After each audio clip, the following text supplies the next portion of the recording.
কিয়ামতের ময়দানে উঠলে তোমার নেকের পাল্লা ওজন হবে না, তুমি পুসরাত পাড়ি দিয়ে আমার মাওলার জান্নাতেও যাইতে পারবে না। কিন্তু মুসলমান হয়ে যদি কবরে যাও, কবরটা জান্নাতের বাগিচা হয়ে যাবে। আল্লাহ তুমি কবুল করিয়া না। মুসলমান হইয়া কিয়ামতের ময়দান উঠলে আমার মাওলা পাক রব্বুল আলামিন তোমাকে আমাকে আরো সে জায়গা করিয়া দিবে। নবী আলাইহিস সালাতু ওয়াস সালাম নিজের হাতে হাউজে কাউসারের পানি পান করাইয়া দিবে। বুখারীর মধ্যে রওয়ায়াত আছে, মান শারাবাল লাম ইয়াজমা আবাদা, যেই ব্যক্তি এক পেয়ালা হাউজে কাউসারের পানি পান করে 50,000 বছরের মধ্যে আর কোনদিন পানির পাশা লাগবে না। সমস্ত উম্মত দৌড় মারবে নবী আলাইহিস সালাতু ওয়াস সালামের হাতে পানি খাওয়ার জন্য। গেটের মধ্যে ফেরেশতারা একদল মানুষকে আটকাইয়া ফেলাইবে।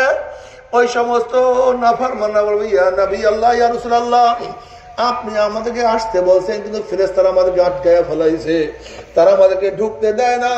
নবী আলাইহিস সালাতু ওয়াস সালামের ফেরেশতারা ছাড়িয়া দাও, আমি আমার উম্মতকে এক পেয়ালা হাউজে কাউসারে পানি পান করাইয়া দেবো, 50,000 বছর মধ্যে আর কোনদিন পানির পাশে লাগবে না। কেন আটকাইয়া ফেলাইছ? তখন ফেরেশতারা, ইয়া নবী আল্লাহ, ইয়া রাসূলুল্লাহ, আপনি তো জানেন না, আপনি দুনিয়ার থেকে বিদায় হওয়ার পরে কফল পড়ার নামাজ পড়তো না, রোজা রাখতো না, গাঁজা সেবন করতো, মদ পান করিয়া ভূত হইয়া পড়িয়া থাকতো, ও চুরি করতো, ডাকাতি করতো, ব্যভিচারের মধ্যে লিপ্ত থাকতো। ও আপনাকে নেতা মানত, ইসলাম পছন্দ করতো না, ও দিনকে পরিবর্তন করিয়া ফেলাইছে। এই কথা শোনার সাথে নবী আলাইহিস সালাতু ওয়াস সালাম কলিজা মোবারকে দাগ লাগিয়া যাবে। অমনি আমার নবী আলাইহিস সালাতু ওয়াস সালাম বলবে, সোকান সোকান সোকান, দূর হ দূর হ দূর হ, তোরা আমার উম্মত না। ও আমার বাবারা, ও আমার পর্দার মা বোনেরা, কিয়ামতের ময়দানে নবী আলাইহিস সালাতু ওয়াস সালাম যদি তোমাকে আমাকে পরিচয় নাই দেয়, তোমাকে আমাকে পরিচয় নাই দেয়, উপায় নাই, আর তো উপায় হবে না। কে পরিচয় দেবে?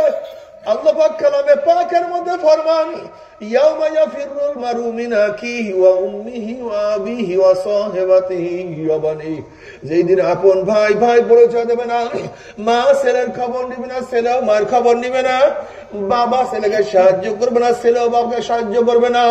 ওয়া ইয়াকুল ইব্রাহিম খলিলুল্লাহি নাফসি নাফসি, মুসা কালিমুল্লাহি নাফসি নাফসি, ঈসা রুহুল্লাহি নাফসি নাফসি। সমস্ত নবীরা বলবে, মাওলা আমাকে বাঁচাও, আমাকে বাঁচাও, কারোর হুঁশ নাই। ও আমার জ্ঞানী বাবারা, যারা মুমিন, যারা আমার বয়ান শুনতে আসো, যাদের প্রতি ঈমান আছে, কোরআন ও হাদিস যারা বিশ্বাস করে, একটু ভালো মতো খেয়াল দাও। হিসাব নিকাশ না মিলিয়া কেউ মাওলার কবরে যাইও না। আল্লাহ, তুমি কেন বুঝো না রে বাবা? ওইদিকে জাহান্নাম গুড়িম করে আওয়াজ বাড়তে থাকবে। আম্মা জান আয়েশা সিদ্দিকা রাদিয়াল্লাহু তাআলা উরুর উপরে, রানীর উপরে মাথা দিয়া নবী আলাইহিস সালাতু ওয়াস সালাম আরাম করতেছেন। আম্মা জান আয়েশা সিদ্দিকা রাদিয়াল্লাহু কান্দেন, এক ফোঁটা চোখের পানি নবী আলাইহিস সালাতু ওয়াস চেহারা মোবারক পড়িয়া গেল। আম্মা জান বলতে, আম্মা জান আলাইহিস সালাতু ওয়াস সালাম চোখের পানি নবী আলাইহিস সালাতু ওয়াস চেহারা পড়ার পরে নবী আলাইহিস সালাত চক্ষু মেললেন, দেখেন আয়েশা কান্দে, চক্ষু লাল হয়ে গেছে, চেহারা বিবর্ণ হয়ে গেছে। নবী বলেন, আয়েশা কেন কান্দো? তোমার চক্ষু কেন লাল? তুমি ভয় কেন কাঁপতে আসো? তখন আম্মা জান বলছে, ইয়া নবী আল্লাহ, ইয়া রাসূলুল্লাহ, যে কিয়ামতের মধ্যে কেউ কার পরিচয় দেবে না, তখন কি আপনি আমাদেরকে পরিচয় দিবেন না? তখন নবী আলাইহিস সালাতু ওয়াস সালাম বলেন, আয়েশা রে, 3টা মুহূর্ত এমন হবে যে প্রত্যেককে নিয়ে ব্যস্ত হয়ে যাবে। যখন আমল নামা ওরা শুরু করবে, তখন প্রত্যেকেই ব্যস্ত হয়ে যাবে, আমার আমল নামা ডাইন হাতে পড়ে না, বাম হাতে পড়িয়া যায়। যখন মিজানের কাছে যাবে, পাল্লার কাছে যাবে, প্রত্যেকেই ব্যস্ত হয়ে যাবে, আমার নেকের পাল্লা ওজন হয়ে যায় না, গুনার পাল্লা ভারী হয়ে যায়। যখন পুলসরাতের কিনারায় যাবে, চুলের চেয়েও যখন তলোয়ারের চেয়েও ধার নিচে জাহান্নামের আগুন, নামাবস্যার চেয়ে অন্ধকার, নাতি নাই, বাতি নাই, ধরনী নাই, সাহায্যকারী নাই।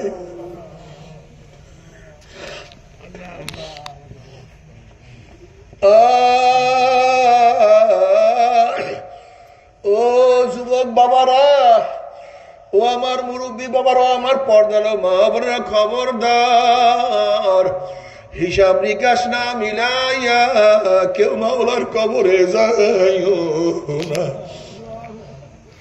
বাবারা, না খেয়ে মারা গেলে কি হবে? কত মানুষ মারা যায়, কত মানুষ অ্যাক্সিডেন্ট করিয়া দুনিয়ার থেকে বিদায় হয়ে যায়, কত মানুষ হার্ট অ্যাটাক করিয়া মারা যায়। তুমি কি দেখো না, গতকালকে ভারতের এক বিমান অ্যাক্সিডেন্ট করিয়া সব মানুষ মারা গেছে, এক মানুষ বাঁচিয়ে আছে। তুমি কি দেখো না, একটা লঞ্চ ডুবে কত মানুষ মারা যায়, দুনিয়া থাকার জায়গা না। আমরা থাকতে পারবো না, কেউ থাকতে পারে না, ভবিষ্যতে যারা আসবে কেউ থাকতে পারবে না। কিন্তু কি নিয়ে রওনা করছো, কোথায় রওনা করছো, কি নিয়ে রওনা করছো, কোথায় রওনা করছো, কি নিয়ে রওনা করছো, কোথায় রওনা করছো? فأما من ثقلت موازينه فهو في عيشة راضية وأما من خفت موازينه فأمه هاوية। যাদের নেকের পাল্লা ওজন হয়ে যাবে, আমার মাওলা তাদের জান্নাতের ফয়সালা দিয়ে দিবেন। আর যাদের নেকের পাল্লা হালকা হয়ে যাবে, গুনার পাল্লা ভারী হয়ে যাবে, ফাউম্মুহু হাবিয়া, আল্লাহ পাক তাদেরকে হাবিয়া জাহান্নামের ফয়সালা দিয়ে দিবেন।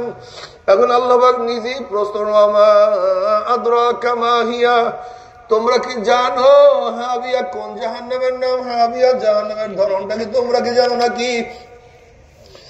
আল্লাহ পাক নিজেই প্রশ্নের জবাব দেন, নারুন হামিয়া।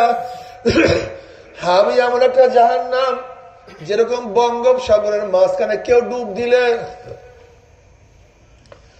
চারিদিকে পানি আর পানি ছাড়া কিছুই থাকে না। হাবিয়া এমন একটা জাহান্নাম, যার ডাইনে আগুন, বামে আগুন, উপরে আগুন, নিচে আগুন, সামনে আগুন, পিছনে আগুন। নারুন হামিয়া, আগুনের একটা গর্ত, আগুনের একটা মটকা, আগুনের একটা কুয়া। বাবারা, সহ্য করতে পারবি? ওই জাহান্নামের এক সেকেন্ড আযাব কেউ তো সহ্য করতে পারবো না। বাবারে, যারা আজকে আগুন দিয়া সিগারেট খাও, একটু মুখের মধ্যে আগুন নিয়ে দেখিও, তোমার অবস্থাটা কি হয়। যখন জাহান্নামের পানি পানি করে চিল্লে দিয়ে থাকবে, তাসলা নারান হামিয়া তুস্কা মিন আইনিন আনিয়া, চলন্ত আগুনের নহরের মধ্যে ডাইরেক্ট বালতি ভরে আগুন খাওয়াইয়া দেওয়া হবে। ওই আগুন পেটের মধ্যে গিয়া নারী বুড়ি সব জ্বালাইয়া পুরাইয়া গলাইয়া পিছনের রাস্তা দিয়ে জুব জুব করে ফেলাইয়া দিবেন। আল্লাহ পাক কালামে পাকের মধ্যে ফরমান, লা ইয়ামুতু ফিহা ওয়া লা ইয়াহইয়া, মানুষ মরবেও না, মানুষ বাঁচবেও না, জীবন বাহির হবে কিন্তু বাহির হবে না।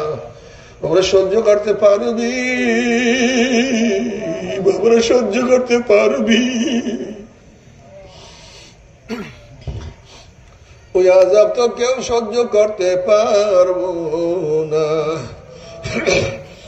তবে মুমিন মুসলমান বলতে সবাইরে মনে চায় গুনার থেকে ফিরিয়া নেক আমল করিয়া মাওলার জান্নাতে সবাইরই যাইতে মনে চায়। গুনাহ নিয়ে মাওলার জাহান্নামে কাউরে কিন্তু যাইতে মনে চায় না। কিন্তু কেনই আমরা নেক আমল করতে পারি না, কেনই বা গুনার কাম ছাড়তে পারি না? এর মূল কারণ হলো আপনার এবং আমার পিছনে নফস এবং শয়তান লাগিয়া রয়েছে। এই নফস এবং শয়তান থেকে ফেরার জন্য যে কোনো একজন হক্কানি আল্লাহর ওলির হাতে হাত দিতে হবে রে বাবা। খবরদার, বর্তমান জামানায় পীর মুরিদের ভেজাল, শিরক, বিদআত, হিংসা, হাসাদে পরিণত হয়ে গেছে। সমস্ত আল্লাহর ওলির একমত, যেই পীরের 5 জন মুরিদের মধ্যে কমপক্ষে 3 জনকে দেখবেন আলহামদুলিল্লাহ সুন্নাত মুআফিক আমল আকরাম মজবুত হয়ে যাইতে আছে, গুনার কাম ছাড়তে আছে, নেকের আমল ধরতে আছে, কলম নরম হইয়া চোখে পানি আসতে আছে। বৃক্ষ তোর নাম কি, ফলে পরিচয়। আমি চরমোনাই বুঝি না, চরমোনার দাওয়াত প্রশংসা প্রচার প্রসার করার জন্য আসিনি রে বাবা। চরমোনায় যাওয়ার তোমার কোনো দরকার নাই, কোনো দরকার নাই, কোনো দরকার নাই। তুমি যার কাছে গিয়া পারো গুনার কাম সারো, নেকের আমল ধরো, কলম নরম করিয়া চোখে পানি নিয়া মাওলার কবরে যাইও। যেরকম দুনিয়ার ঘরে আগুন লাগলে পানি সারা নিবানো যায় না, ঠিক তদ্রুপ তোমার এবং আমার গুনার দ্বারা যে জাহান্নামের আগুন জ্বলিয়া রয়েছে, চোখের পানিও সারা কিন্তু জাহান্নামের আগুন নিবানো সম্ভব না।